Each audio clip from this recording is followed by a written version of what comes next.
نصلي على رسوله الكريم أما بعد. So our first lessons in Tajweed. Again, Tajweed means to beautify your recitation. And how can you beautify the recitation? Three things.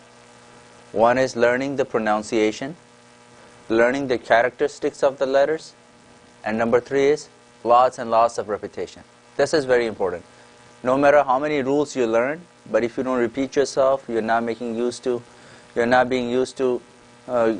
listening to a lot of recitation, it's going to be hard.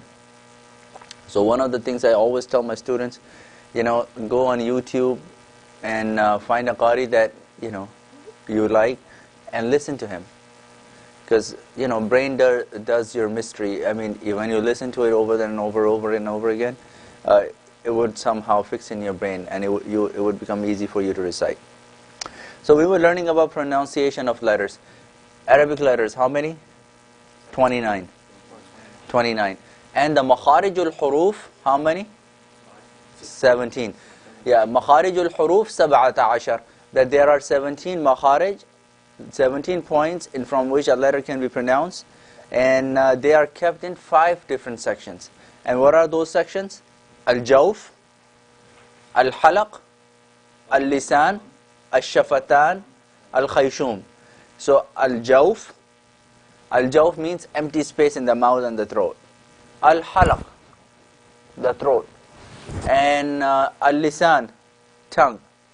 Al-Shafatan, the 2 lips. Al-Khayshum is the nasal cavity. What again? Al-Shafatan. Al-Shafatan means the 2 lips.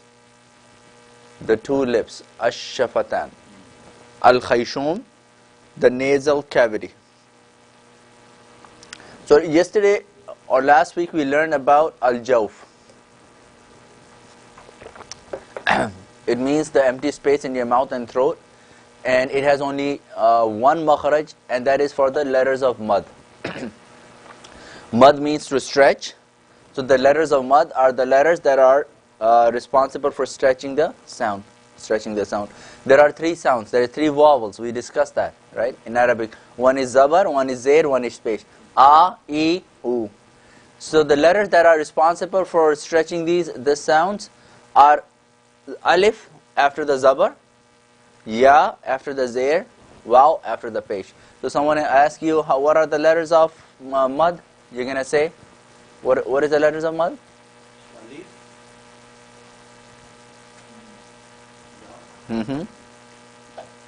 And? Yeah, but this is wrong. Alif, ya, waw. No, alif after the zabar. Right? So, ya after the zair. Waw after the pesh. Because if ya does not come after the zair, the makhraj of that is not al-jawf. Because in the test, I'll give you a letter. For example, ya'lamun.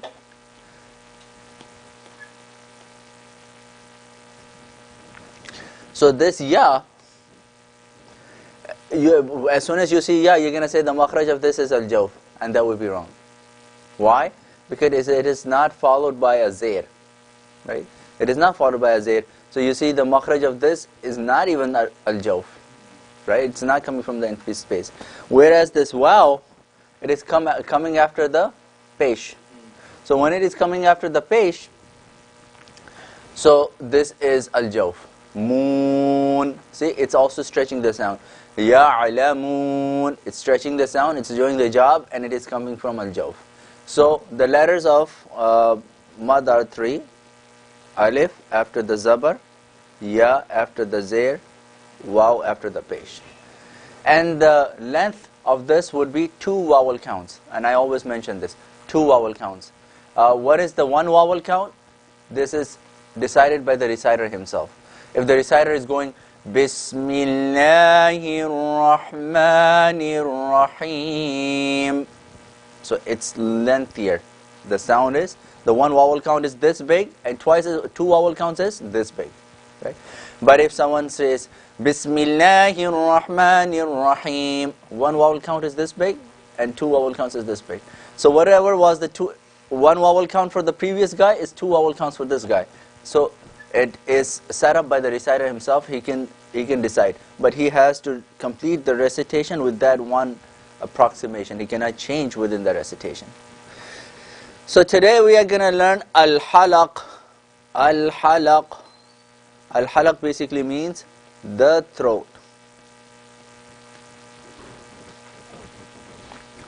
Al-halaq. Al-halaq. The second section, al-halaq.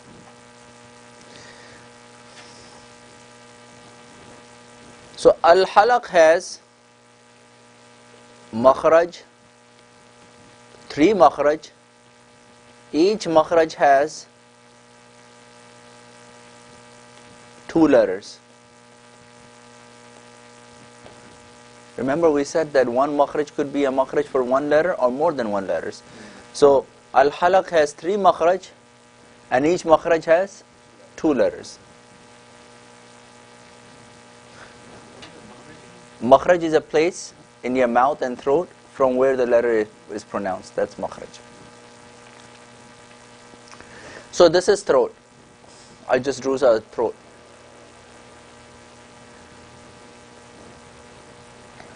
Before, when I would make a throat like this, somebody in the class would laugh. I would say, this is yours. Don't laugh at your own thing. So, no, don't laugh. So, this is your throat. It has 3 makhraj. One is, you'll be surprised. This is so easy. This is not even hard. Lower halaq. Then there is middle halaq. And then there is upper halaq.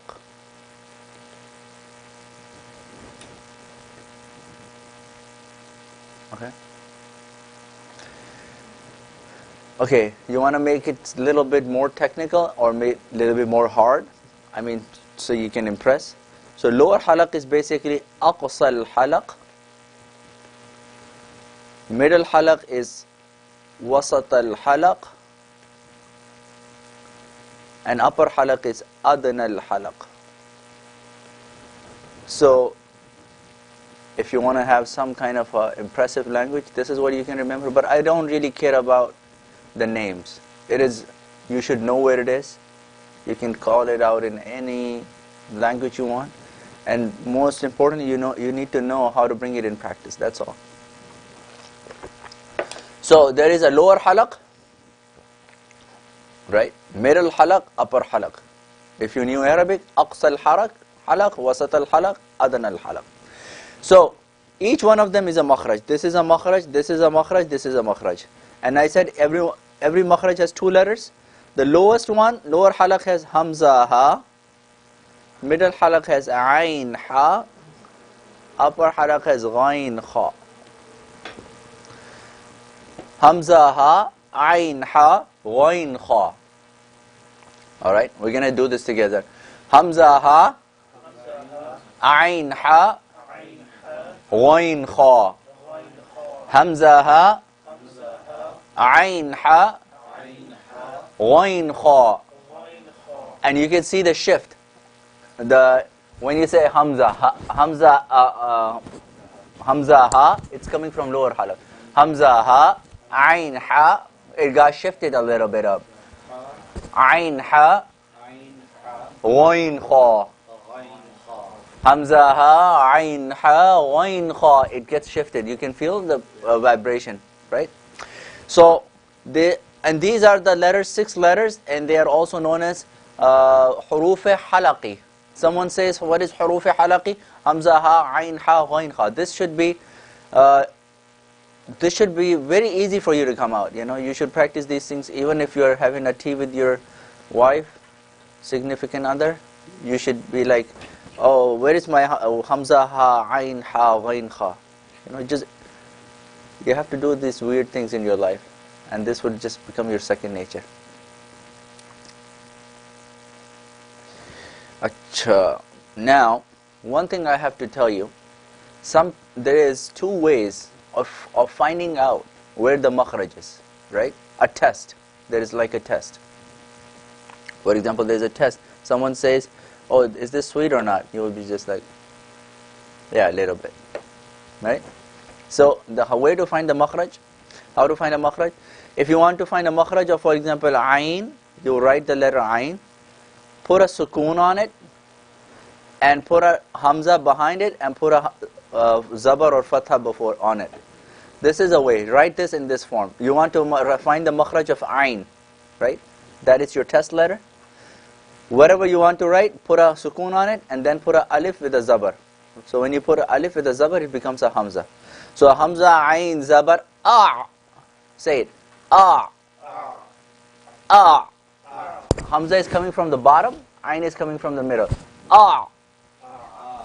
So you can feel where this makhraj is. When you did ah, oh yeah, it comes from the middle of halaq. Ah. Ah. Or you can put this. Put a shadda on it and put a zabar on it like this. Ah. Ah. So you can feel the way how it absorbs the sound and how it gives up a sound. So it produces a sound. Right? Okay, now I want to check where the kha comes from. I can see a pretty good vibration here on the upper halaq. Right? Ghain. If you place your finger like this on the upper halaq, you can feel the vibration.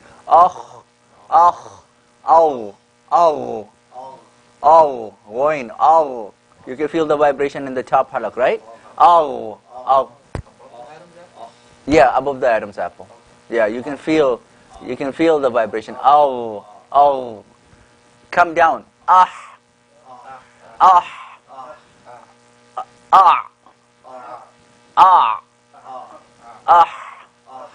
So this is the ha and ayn. And then from this is ha and there is ha. Ha and ha. This is or hamza, So this is how you test, and we'll have this tip and we'll use this all the time. Okay, so these are the makharij.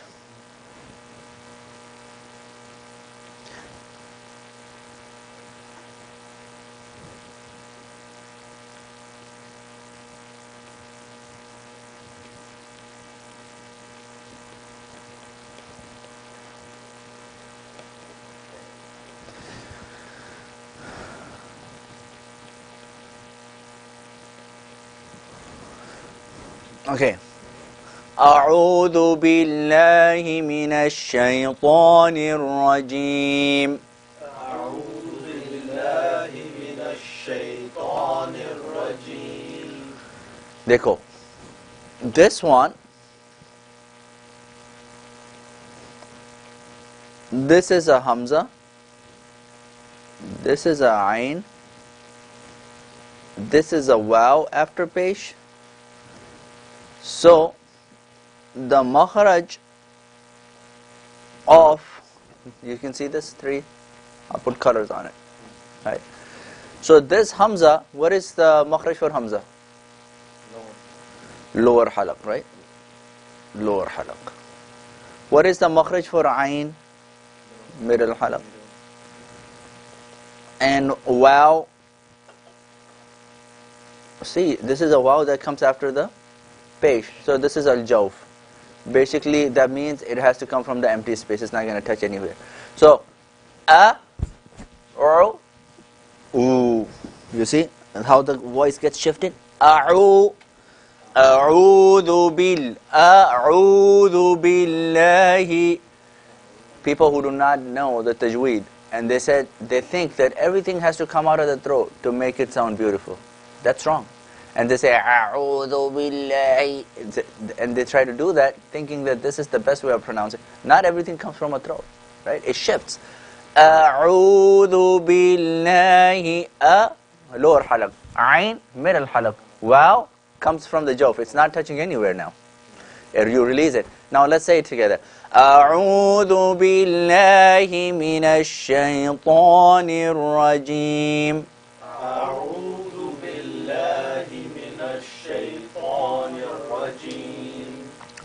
Bismillahir Rahmanir Rahim. Bismillahir Rahmanir Rahim. Qul huwallahu ahad. Qul huwallahu ahad. Allahu samad. Allahu samad. Lam yalid wa lam yulad. Lam yalid wa lam yulad. Wa lam yakun lahu kufuwan ahad. ولم يكن له كفوا أحد. صدق الله العظيم. صدق الله العظيم. Okay, so now if you're looking for some work to do at home so that you can understand this better, there is an assignment that you can always do, and that's how I did a lot, many times, and it comes embedded in your brain, and then you never forget about it. What is the joke? Empty space in the mouth and the throat.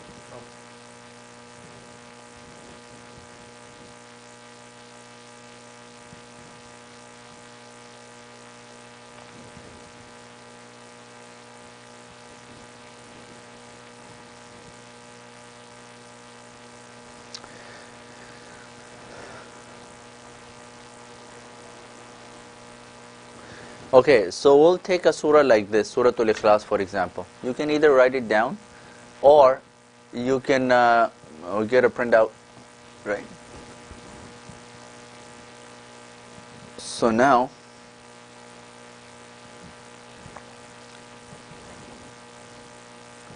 you make a screenshot.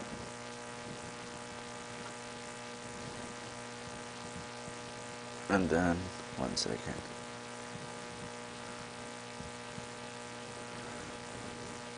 You can select the marker.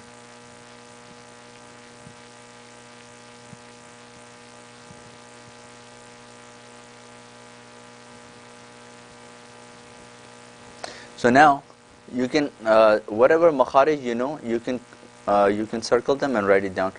For example, Bismillah, la, you know that this is al-jawf.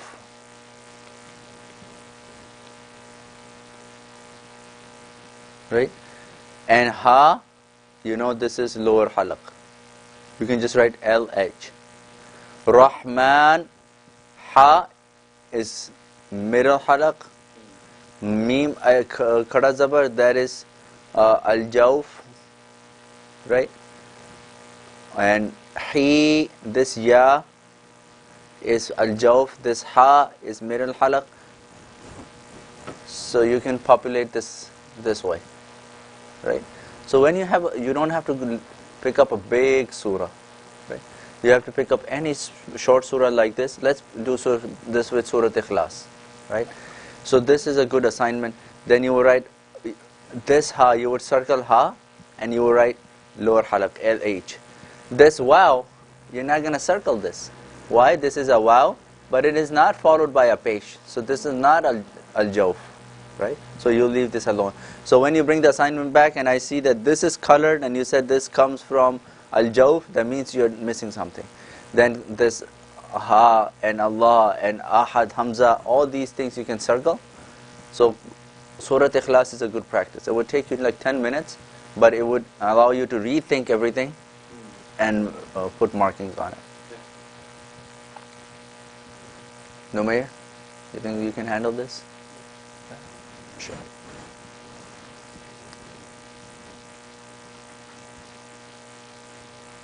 Or you can just do it on your iPads and send it to me, or put it on a piece of paper. Depends, whatever you like.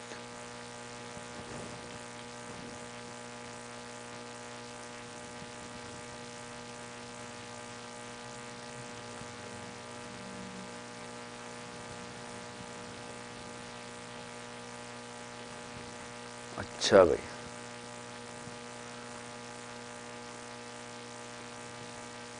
Now,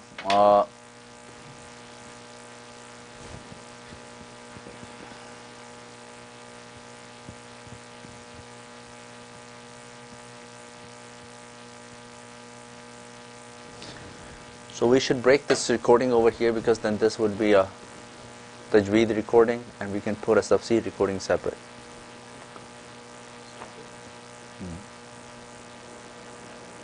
I think he did it. Stop हो गई?